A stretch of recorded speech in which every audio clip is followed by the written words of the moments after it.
एक नगर में 4 दोस्त रहते थे। उनमें से 3 बड़े वैज्ञानिक थे, किंतु तीनों बुद्धिरहित थे, जबकि उनका चौथा दोस्त वैज्ञानिक नहीं था, पर वो बहुत समझदार और बुद्धिमान था। उन चारों दोस्तों ने सोचा कि उनको उनकी विद्या का लाभ तभी मिल सकता है जब वे देश विदेश में जाकर धन कमाएं। यही सोचकर वे यात्रा पर निकल पड़े।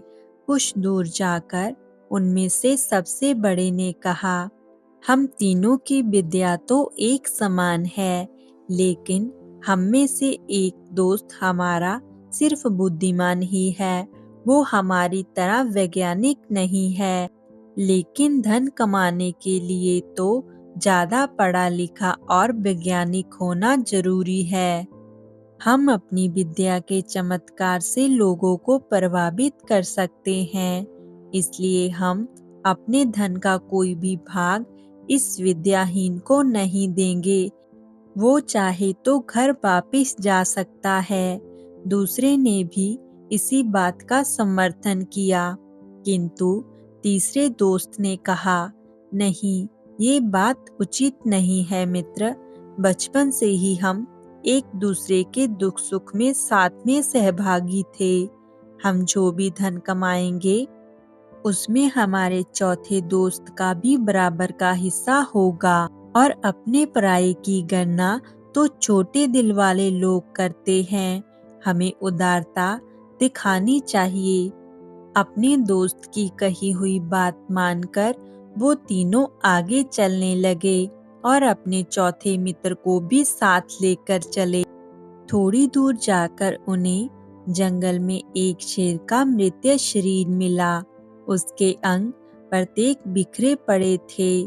तीनों वैज्ञानिकों ने कहा, क्यों न हम अपनी शिक्षा की परीक्षा करें।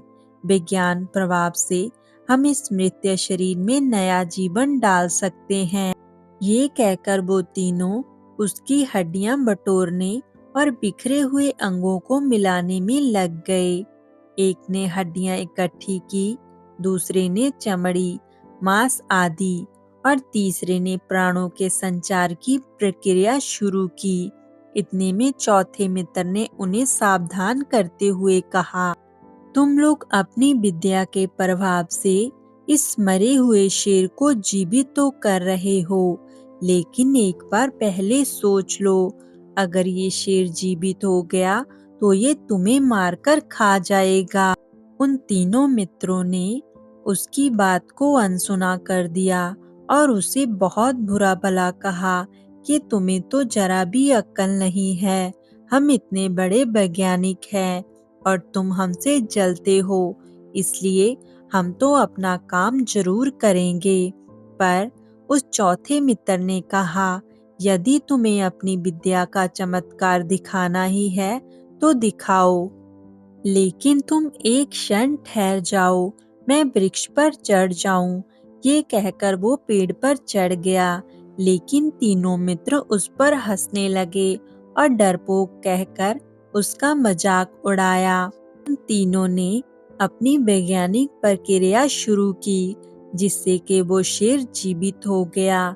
जीवित होते ही शेर ने उन तीनों को अपने सामने देखा और उन पर हमला कर दिया, जिससे कि शेर ने एक एक कर उन तीनों को मार दिया।